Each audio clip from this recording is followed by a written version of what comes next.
Startup और जो industries area है उसको भी बढ़ाने के लिए काम किए। किसानों को जो आजकल जो किसानी जो बच्चे थे जो अपने पारंपरिक जो रोजगार थे उनको छोड़ने लगे थे, सिर्फ नौकरी की तरफ भागने लगे। तो मोदी जी ने किसानों वर्ग को जो पारंपरिक रोजगार करते थे, जुलाहा बढ़ई, इन सबको सम्मान दिया। और वो सम्मान उनकी जो उपयोगिता थी वो समाज के अंदर, देश के अंदर उनकी उपयोगिता को बताया कि इनकी उपयोगिता अहम है। इनके पीछे अगर कुछ सरकार इनको सब्सिडी के माध्यम से मदद भी करेगी, बेहतर करेगी, तो आज उनके बच्चे जो वापस जो अपना पारंपरिक जो रोजगार थे उनको छोड़ रहे थे, इसकी वजह से कहीं ना कहीं वो नौकरी तलाश में निकल रहे थे, बेरोजगारी का दंश झेल रहे थे, वो आज वापस उसके अपने पारंपरिक रोजगारों की तरफ लौटे हैं और उससे अच्छा पैसा कमा रहे हैं। इसके देश में कई उदाहरण है।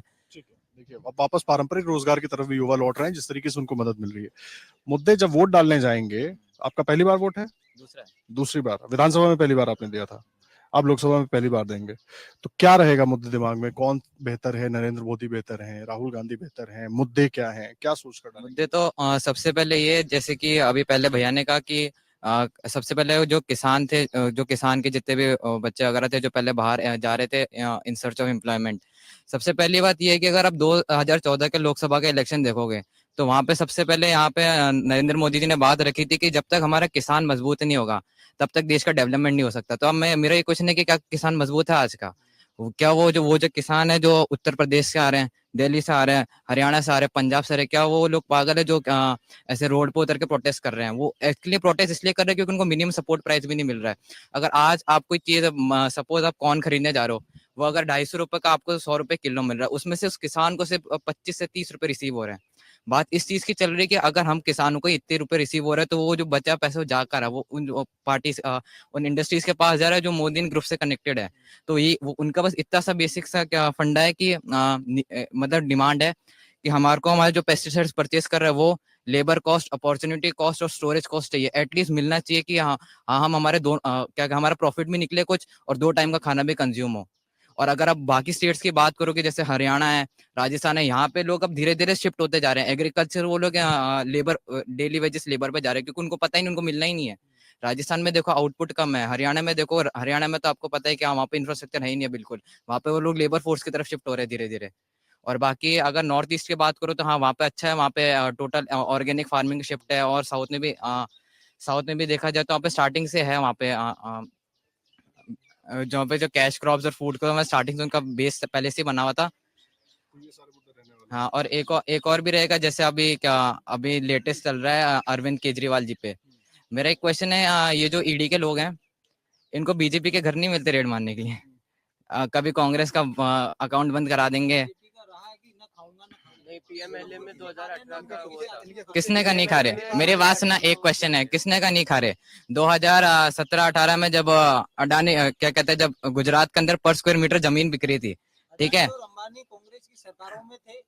लिसन मेरी बात सुनना, पहले बात सुनना, ठीक है, वहां पे जमीन पर स्क्वायर मीटर जमीन 400 से लेके 1100 तक बिकी थी। बाकी विप्रो, फोर्ड जैसी कंपनीज को, वो अडानी ग्रुप को सिर्फ 17 रुपए मीटर में कैसे मिल गई? वहां पे वो पैसा आम आदमी का था, वो उनको कैसे मिल गया?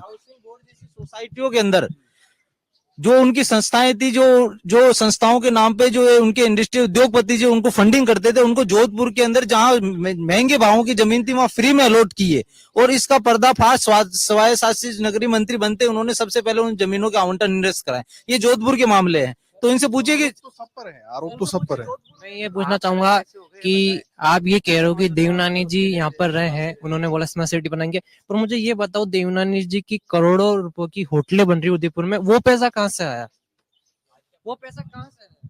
देखिए, करोड़ों, सुनो, तथ्य के साथ बात की जाती है। तथ्य कुछ नहीं है, सिर्फ आरोप अगर आप लगाना चाहो तो हजारों आरोप लगा सकते हैं सरकारों के पास, और अगर इनके पास है तो तथ्य लाइए कि होटलें हैं, ये है। देवनानी जी इतने सादगी पूर्ण जो है वो है, उनके आज 25 साल उनको एमपी एमएलए रहते हुए हो गया, एक भ्रष्टाचार का आरोप उनके ऊपर आज तक आरोप भी नहीं लगा है। शिक्षा मंत्री रहे, मंत्री पदों को भी रहे, शिक्षा मंत्री रहे, उसके अंदर शिक्षा मंत्री कभी रहते उन्होंने ये ट्रांसफर पैसा विकास का शिक्षा मंत्री रहते हुए भी यहाँ पर हो पाया। ठीक है, आगे आइए, क्या मुद्दे रहने वाले हैं लोकसभा के? लोकसभा क्या के वोट डालने जब जाएंगे तो क्या दिमाग में रहेगा? सबसे पहले तो जब एजुकेशन पे मतलब सेकंड हाईएस्ट जब जीएसटी लगता है वो दिक्कत है हमारे को, 18% जीएसटी लगता है एजुकेशन। दूसरी बात आती है कि हम विदेश नीति की बात करें, पूरा एशिया हमसे अब छूटता जा रहा है। यहाँ श्रीलंका आके दिखा रहा है, वहाँ मालदीव आके दिखा रहा है, यहाँ बांग्लादेश आगे पीछे बैठा है, पाकिस्तान चाइना बैठे हुए हैं, और हर कोई नेपाल आके दिखाने लग गया। तीसरी बात आई, अगर तीसरी बात ये है कि लोकतंत्र, हम माँ भारती हमारी, और ये हमारी माँ है भारत माँ, और इसका लोकतंत्र हमारे लिए बहुत इसकी आज़ादी का प्रतीक है। इसके लोकतंत्र पे अगर खतरा मंडराएगा तो इंदिरा गांधी को भी हटाया गया था, मोदी जी को भी हटाया जाएगा।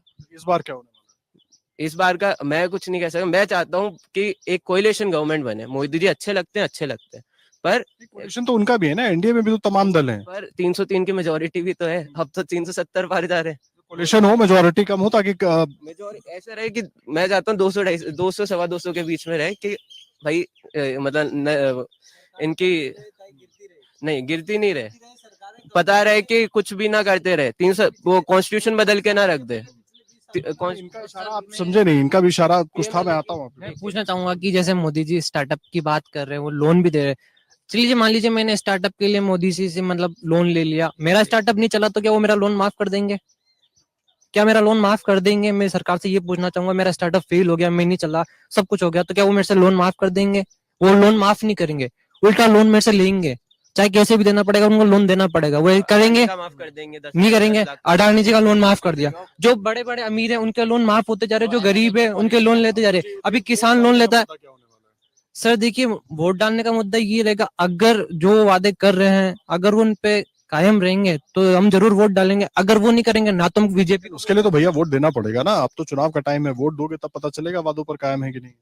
सर मान लीजिए हमने इस बार वोट दे दिया, फिर अगली बार से हम वोट देना छोड़ देंगे, युवा अगली बार से हम वोट देंगे नहीं, ना उसको वोट देंगे ना इसको वोट देंगे। वोट देने का मतलब क्या है? जब हम सरकार को चूज कर रहे हैं अपने लिए तो वो कुछ करे तो सर युवा के लिए। पर वो मोदी जी कह रहे हैं स्टार्टअप के लिए हम आपको लोन दे रहे हैं, चलो लोन दे दिया, पर वो कितना युवा को लोन माफ करेंगे? युवा तो उसमें लोन उनका मतलब वो चला ही नहीं स्टार्टअप, तो क्या उनका लोन माफ करेगी सरकार? नहीं करेगी। बड़ा सवाल है कि अगर किसी की मदद कर रहे हैं तो। अगर आप ये वीडियो YouTube पर देख रहे हैं तो हमारे चैनल को सब्सक्राइब करें और बेल आइकन को दबाना ना भूलें। अगर आप Facebook पर ये वीडियो देख रहे हैं तो हमारे पेज को लाइक करें।